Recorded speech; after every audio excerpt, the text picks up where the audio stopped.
Hi students, hope everyone is fine and safe.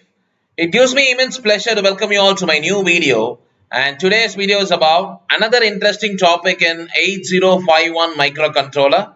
We're going to see different modes of operation of 8051 timers. So last video we just saw about the basic operation of timers, when the timer will act as a timer and when it will act as a counter. Right, we have seen all those things in previous video. So I would recommend you people to go and watch that video first so that you can understand the basics of timer, and then you can see the different modes of operation so that you can understand very clearly. So before starting this operation modes of timers, I'll just refresh those basic concepts. We know that in 8051 we have two timers, which is timer 0 and timer 1. Both are 16-bit timers. And we know that in this timers, right, in a special function register, there is a special function register which is accessed by these timers, that is tmod and tcon. I already explained about tmod and tcon register. So these are very important concepts, right?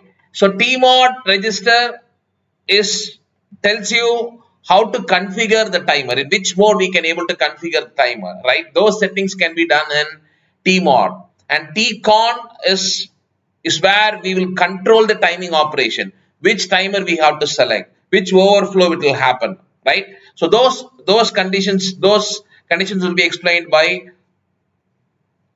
tcon register, right? So tmod is for mode selection, and tcon controls the timing operation itself, which timer we select, all those things. Okay, and apart from it, we have already seen a particular diagram which explains the timing and control operation, when the timer will work as a timer and when the timer will work as a counter, right? Whenever there is an internal clock pulse, right, it will act as a timer, and whenever there is an external clock pulse, it will work as a counter. That is what we have seen so far, right? So please go and watch the previous video so that you can understand all those basics, and then come to this particular video, so it will be very helpful for you, right? And today we're going to see different operation modes, right? And when we say different operation modes, in last video we saw about tmod register, where you'll be having two different bits, which is M0 and M1, right?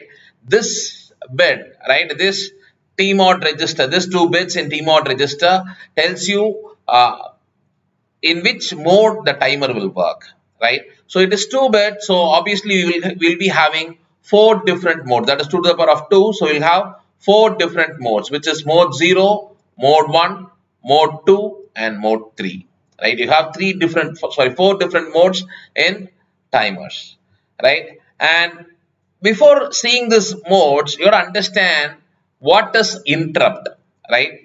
So because the timing operation after the timer overflow happens, it will enable the interrupt, right? You got to understand what is interrupt first, right?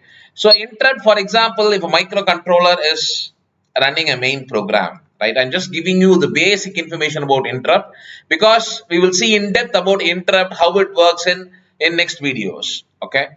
So say for example, a microcontroller is performing one particular task, or it is executing one particular program, and if we want to give, if in any particular program interrupt this main program, right? That means if there is any urgent program that needs to be executed, or the one which stops the execution of the main program, that is called as interrupt, right? And whenever this interrupt happens, what the microcontroller will do, till here it will execute the program, and when the interrupt happens, it will go to a location which is ISR, interrupt subroutine, right? Interrupt subroutine. It will have a list of instruction, right? So it will go to that location, it will perform those tasks, and once again come to the main program and it will execute it, right? That is known as interrupt, right? So whatever instruction or any particular condition which interrupts the execution of the main program, that is called as interrupt, right? So now coming to timer modes of operation, as I said, we have 4 different modes, 0, 1, 2 and 3, right? And we know that in 8051 we have timer 0 and timer 1, right? We know that there is timer 0 and timer 1, right? Which timer we have to select, right? It is decided by T-con register, whether we have to select timer 0 or timer 1, right? I will put it in a different way also, right? If you want to understand which timer is on, what we have to do is we have to go and check the T-con register, right? Similarly, in which mode it works. If you want to know which mode the timer works, then that can be configured or seen in T-mod register. That is about T-mod and T-con register. That is very, very important in timers. Whenever you program something, that is very, very important. Okay. Now, coming to modes of operation, right?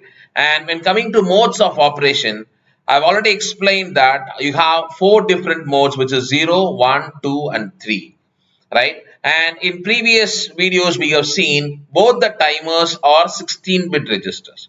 16-bit registers. So you will be having lower bit TL0 and higher bit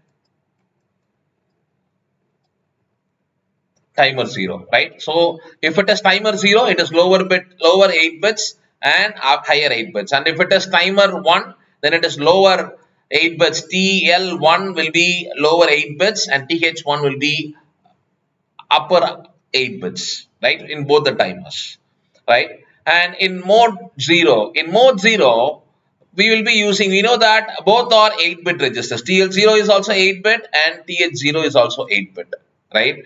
But what is mode 0? In mode 0, right? And now whenever we say timer, right? Whenever we say timer, we know that timer is something which uses the internal clock pulse. We know that there is a particular bit in T-mod register. We have already explained that this C by T, right? This has to be 0. That is, if it is uses the internal clock cycle, then it will act as a timer.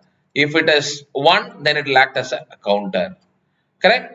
Right. So now in this mode, if you're going to give a clock pulse here, right, we'll be using only 13 registers, 13-bit register. In T mode, you will be using only 13 bits, right? That is, in this 16 bits, out of 16 bits, you will be using only 13 bits, right?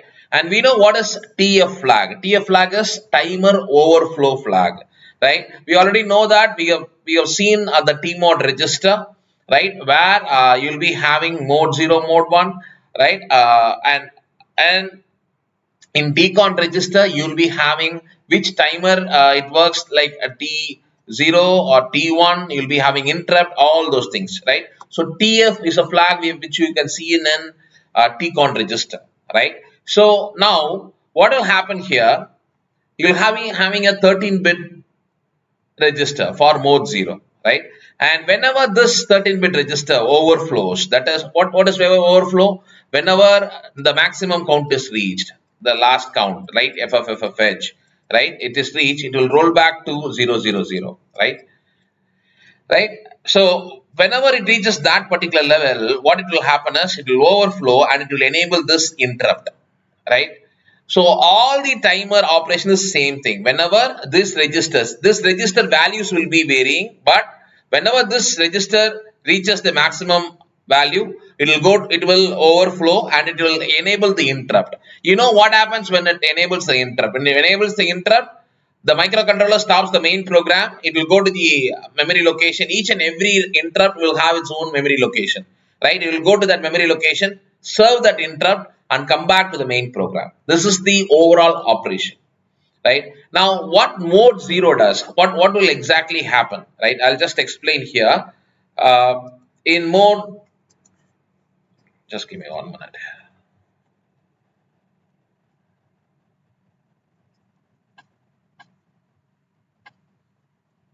So as I said, in mode 0, we'll be having 13 bits. That is 13 lower bits and 5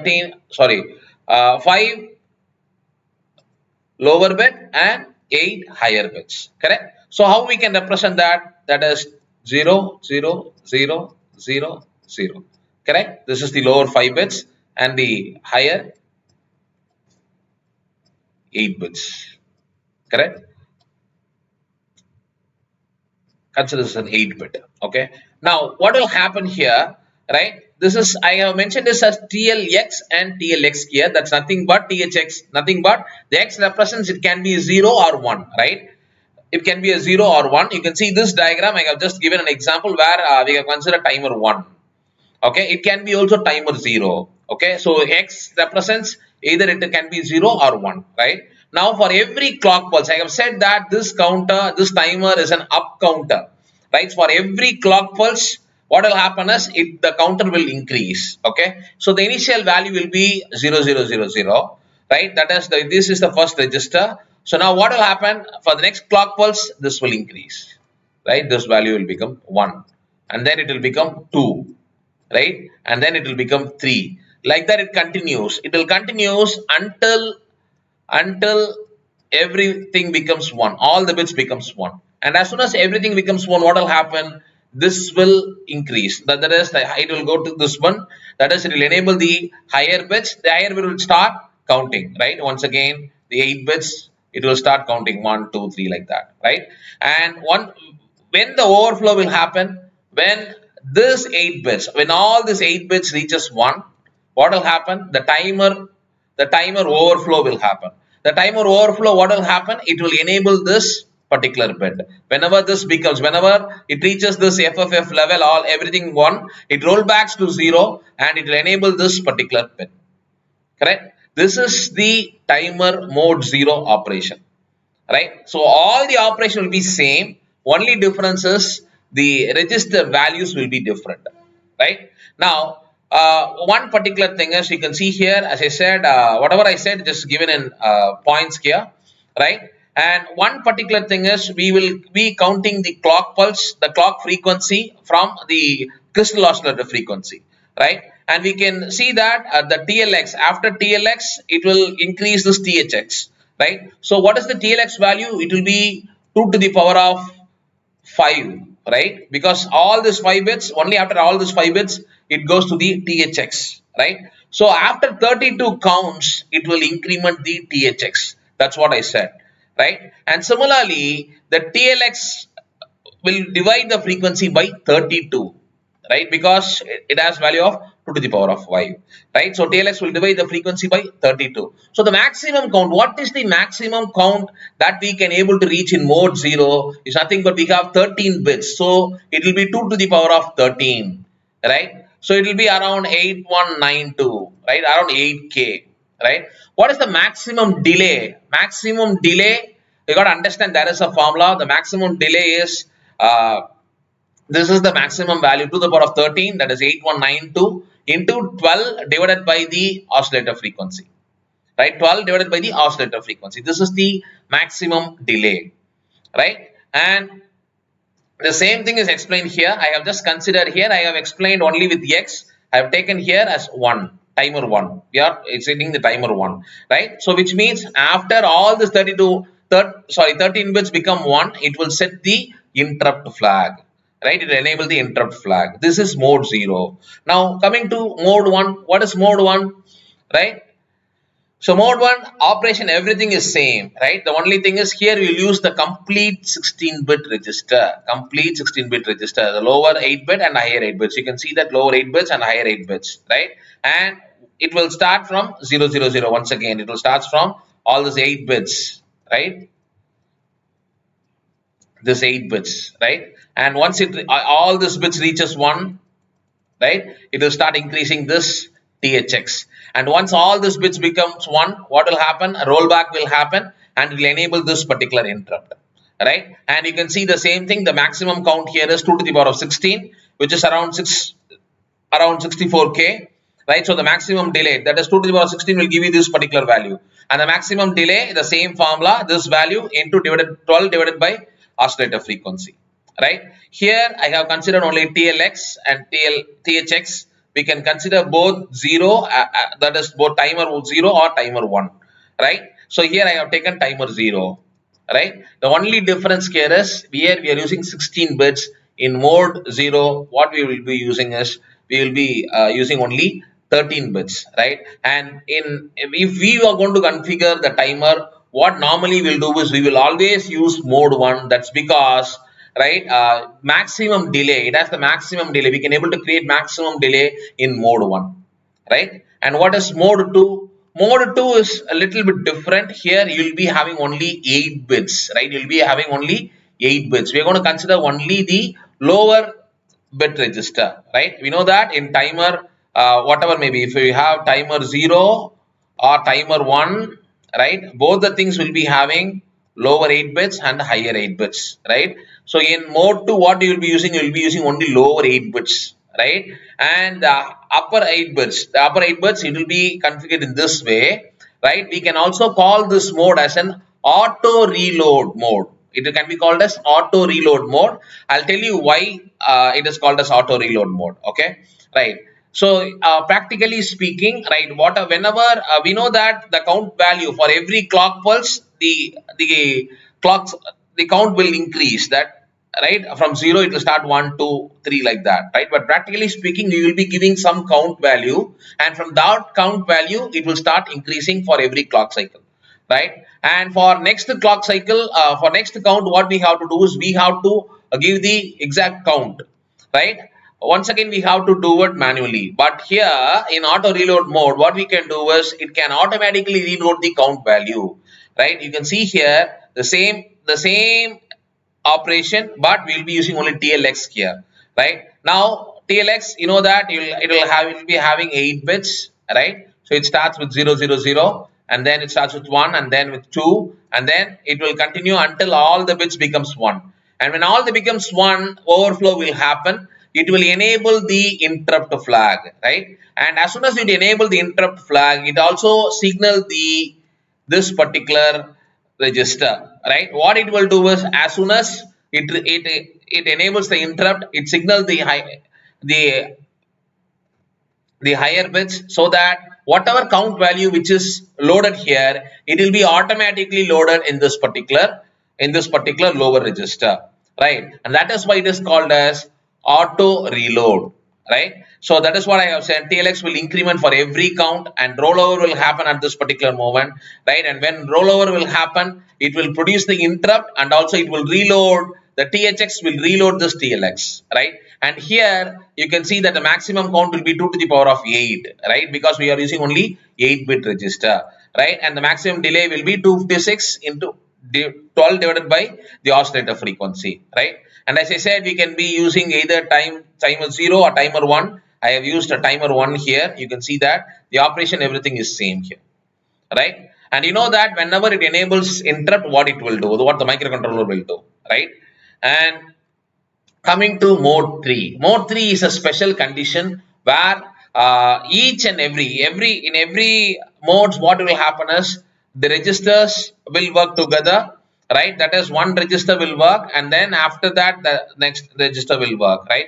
That is, it will work together, but subsequently it will work, right? But in timer mode 3 operation, right, what will happen is timer 0, if you take timer 0, you will have lower bit and as well as higher bit register, right? Both this can be used separately, right? They can be configured as a separate timers, right? That is, you can see TL0 as a separate one and TH0 as a separate one. The operation is same, right? It will roll back once it reaches the maximum value, and it will enable this interrupt, right? And similarly here, this will roll back and it will enable this interrupt, right? And the only thing you have to understand here is, only difference between these two things is, whenever we use TL0, the lower register, right, it can be configured as both timer and counter. It can be used as a timer and a counter, right? And when we are using only TH0, it can be used as a timer alone. It can be used as a timer alone. You know how to configure as a timer, how to configure as a counter, right? So if you don't understand that part, you have to see the previous video, right? So today what we have seen is, we have seen operation modes of timers, right? We have seen about 4 different modes: mode 0, mode 1, mode 2, mode 3, right? But as I said, before seeing this video, go through the TMOD, TCON register configuration and come back to this video, so that you can very clearly understand what is that exactly happening inside the timer, right? Thank you, my dear students. Thank you, students. Thank you for watching. கண்டிப்பாக இந்த video உங்களுக்கு எல்லாருக்கும் ரொம்ப யூஸ்ஃபுல்லாக இருக்கும் நம்புகிறேன். Subscribe Passionate Professor and keep learning. Thank you very much.